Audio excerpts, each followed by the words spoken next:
What's up everybody? This is Pi with SLRlounge.com. In this video, we're going to be giving our final review opinion on the new Canon 24-70 Mark II 2.8L lens, which I'll be honest, the Mark I used to be one of my least favorite lenses possible.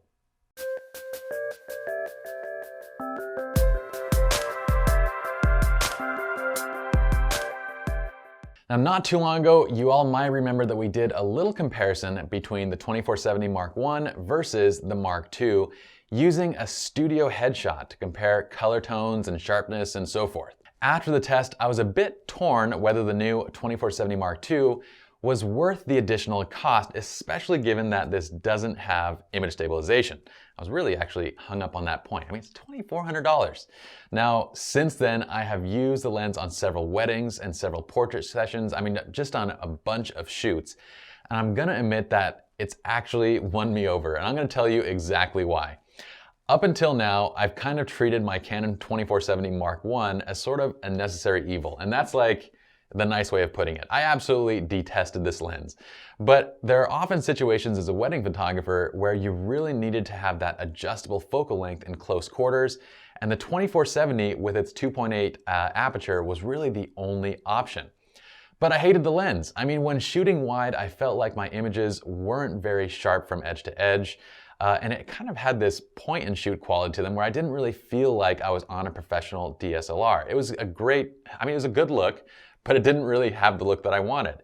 Now, when zoomed in and shooting at 70mm, I felt like the bokeh was a little bit weak. The sharpness really couldn't compare to a prime, and same with the bokeh. And it really didn't even compare with my 7200mm Mark II, the 2.8 Mark II lens. All around, I just felt like, well, if I were to use my dad's words, it was kind of just a Mickey Mouse lens. It didn't really do any one thing extremely well. It was just sort of mediocre to everything it did. Now, I know there's a lot of you that swear by this lens, and I know a lot of professionals that absolutely love it. I'm just not one of them, okay? When we did our previous comparison using the headshot, I noticed a significant difference with the Mark II lens, but I didn't necessarily feel like it merited the additional price. Sure, the image was sharper, the contrast and colors were better, but I was still stuck on the fact that this lens still did not have image stabilization at the price. But what that test didn't really show was the quality of bokeh, or edge-to-edge sharpness, or the speed in snapping into focus during that kind of test. And we actually admitted that during the test, that there's still more things that we need to do before rendering our final opinion. During our first wedding and portrait session with this lens, I immediately started to notice these improvements that Canon has made on this lens, and they are marked. They are big improvements. I started seeing that when it would basically zoom in, when we'd use the autofocus, it would snap into focus so quick. With the bokeh, we were getting almost prime-like quality in our bokeh. Still not quite there, but it was actually awesome bokeh. I saw amazing color and detail, and when zoomed out at 24mm, we had awesome edge-to-edge sharpness and these beautiful wide images that had a very distinct look and pop to them. And again, did I mention that the focus was nearly instant in almost every situation? I mean, that's a huge factor for us, especially if you are a photojournalist, because you need to nail your focuses and you need to do it quick.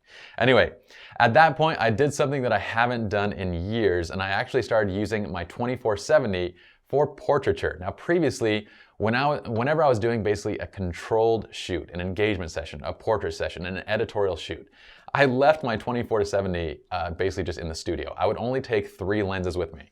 It would be my 16-35, my 50mm 1.2, and the 70-200 2.8 Mark II for these sessions. Now, in the last 2 to 3 portrait sessions that I've done, I found that I've shot nearly 25% of my shots on this lens. I couldn't believe it. From not even taking the lens out to favoring it over my 16-35 when I didn't need that extra width, and in some cases, over my 50mm 1.2, simply because the bokeh was great quality, it was good enough, and it gave me some flexibility in the overall zoom. I can now say with confidence that the new 24-70 Mark II definitely offers enough new features to back up its rather high price. In fact, this new lens has gone from being my most despised lens with the Mark I version to basically my 3rd lens of choice, just behind my 7200mm Mark II and my 50mm 1.2.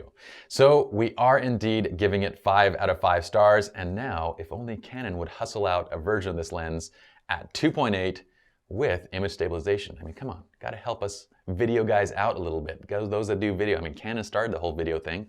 Why can't they give us an image stabilized lens? All right, guys, that's it for this review. We'll see you all in the next video.